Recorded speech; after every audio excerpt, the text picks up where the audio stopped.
Okay, sorry, we got cut off in the last video. The world will little note nor long remember what we say here. He actually thought that people wouldn't remember what he said, and this is one of our most remembered, most famous speeches that Lincoln ever gave. But it can never forget what they did here. So he's putting the emphasis back on the soldiers and what they did to try to fight for freedom. It is for us, the living, rather, to be dedicated here. So we need to change our purpose to the unfinished work, so winning the war, which they fought here. They who fought here have thus far so nobly advanced. So they've put a lot of effort in to winning the war, but we haven't gotten there yet. It is rather for us to be here dedicated to the great task remaining before us, that from these honored dead we take increased devotion. So we need to work even harder to that cause for which they gave their last full measure of devotion. In other words, they gave their lives. That we here highly resolved that these dead shall not have died in vain. So we're going to make sure that they died for a reason. That this nation under God shall have a new birth of freedom. So we'll come back together as a nation and we'll be founded on the idea of freedom. That the government of the people, by the people, and for the people shall not perish from the earth. This government made by us, created by us, and to help us shall not die. It should keep going. Okay, so main idea of the document. Okay, I'm going to give you a second to think about that. What do you think this speech is really all about? Okay, if we look at the note, remember how I said that the note was important. It says Lincoln accepted because he wanted to explain his feelings about the battle and the war. So he's trying to explain his purpose. So Lincoln explains his purpose for the war.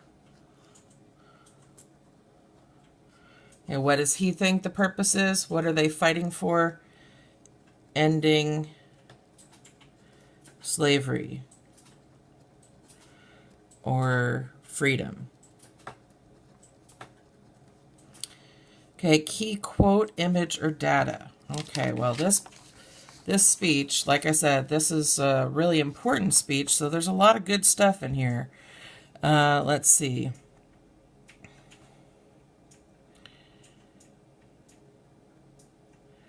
We could put it so far, put the quote, maybe it's rather for us to be dedicated to the great task that remains before us, that from these honored dead we take increased devotion, that they gave their last full measure of devotion, that we highly resolve that these dead shall not have died in vain, that this nation under God shall have a new birth of freedom. Okay, so there's a couple of quotes in there we could pick out, maybe to make it a little bit shorter. We could put down that they highly resolve that these dead shall not have died in vain. Okay, what did we want to do? Make sure that they died for a reason. Or we could put this nation under God shall have a new birth of freedom. So again, the emphasis on freedom. I think I'm going to put that second one. If you see another quote that you would like to put instead, you're welcome to put that instead. Okay, so this nation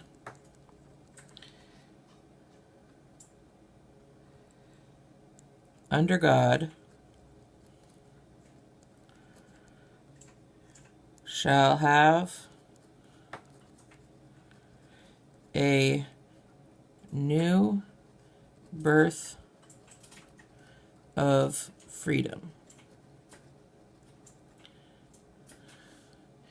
Okay, so how does this help to answer the question? Okay, the question being, why was Gettysburg a turning point? Okay, if we look back at our buckets, and remember our 3 buckets, we've got land, geography, location, we've got morale, the feelings, like the South never recovered, the North now has, good feelings to push them on toward the end, or losses, lots of casualties. So think, what is this speech by Lincoln all about? Well, I see he's trying to convince people what the war is all about, and hey, let's give up, let's keep fighting. Kind of like a coach might do in a sports game. Okay, you're down, you're not doing so well, it's halftime.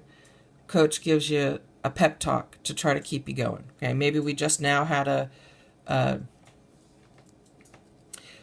good couple of minutes, we scored some points, but we're still kind of down. We haven't finished them off yet. So let's keep going. So how does it answer the essential question? I think that Lincoln was trying to boost the North's morale.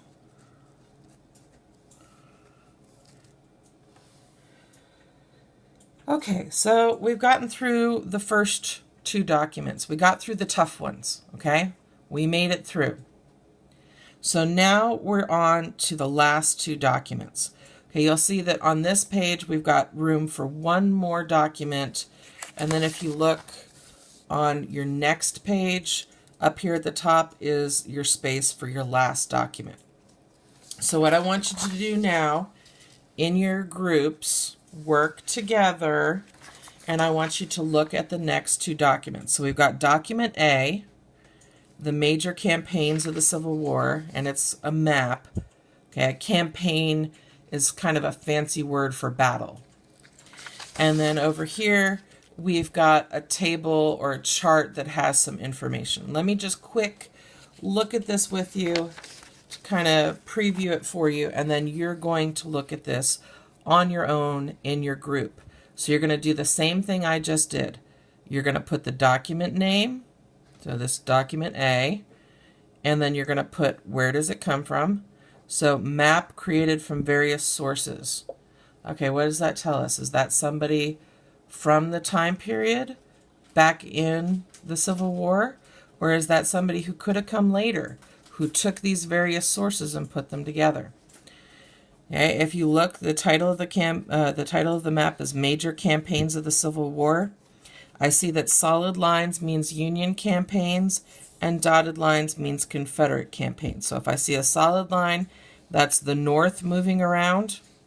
If I see dotted lines, that's the South moving around. So and if you look closer, you can see that they've got some of the names of the generals and where they were going, or the names of the campaigns, or also some of the battles like Stones River, the Wilderness, Fredericksburg.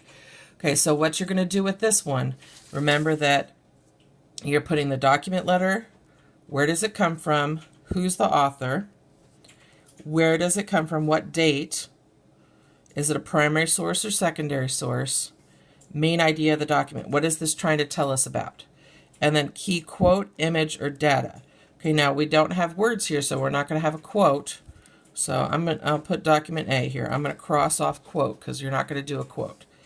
So image, well, it is a map, so it is an image. I think you're really going to put data. So what do you see that maybe relates? Remember, our focus is Gettysburg. So how does this relate to Gettysburg and answering why Gettysburg is a turning point? So if we look at this map, what can we figure out based on this map related to the turning point? Okay, so what's a key piece of data, piece of information? I'm going to write that there so you know. Information is what we're looking for. And then how does it answer the essential question? So again, look back at the buckets, try to figure out which bucket does this one belong in, and how does it help us to see that that might be a reason why Gettysburg was a turning point. Okay? All right, now remember document B. Okay, if we look at document B, it says source data compiled from various sources. Okay, we can kind of see something similar there. Again, is that primary or secondary source? Does it tell you an author or a date that this was created? That's up to you to decide in your groups. Okay, remember that we're trying to figure out how does this relate to whether or not, or how Gettysburg was a turning point. So this is showing estimated casualties at the Battle of Gettysburg. Remember that casualties equal killed, wounded, and missing. So this is the individual numbers of the Union, individual numbers of the Confederacy, and then the total. How many total were either dead, wounded, or missing on both sides, and what percentage of the total troops was that? Okay, and then down here, Gettysburg casualties compared to overall troops and men available. Okay, so this is the whole Union Army, how many people were hurt? The whole Confederate Army, how many people were hurt? Total men of military age is over here. So these are all the northern men, all the southern men. Okay, so you're going to come back here. What's the main idea? What's the document about? Again, we're not going to really have a quote because this isn't really a letter or a document of some kind. We don't really have an image, so we're doing data again. So what's the key piece of information that you could get from this? Okay, I want you to work with your two groups to try to complete as much of this as possible. Now I know maybe we might end up running long and you don't get to complete this today. Tomorrow we'll work on this in your groups as well. Okay, don't worry about this bottom part just yet. Right now, all I want you to focus on is trying to finish up those last two documents. Okay, hopefully I'll feel well enough to come back to school tomorrow and we can finish up the rest of these documents together.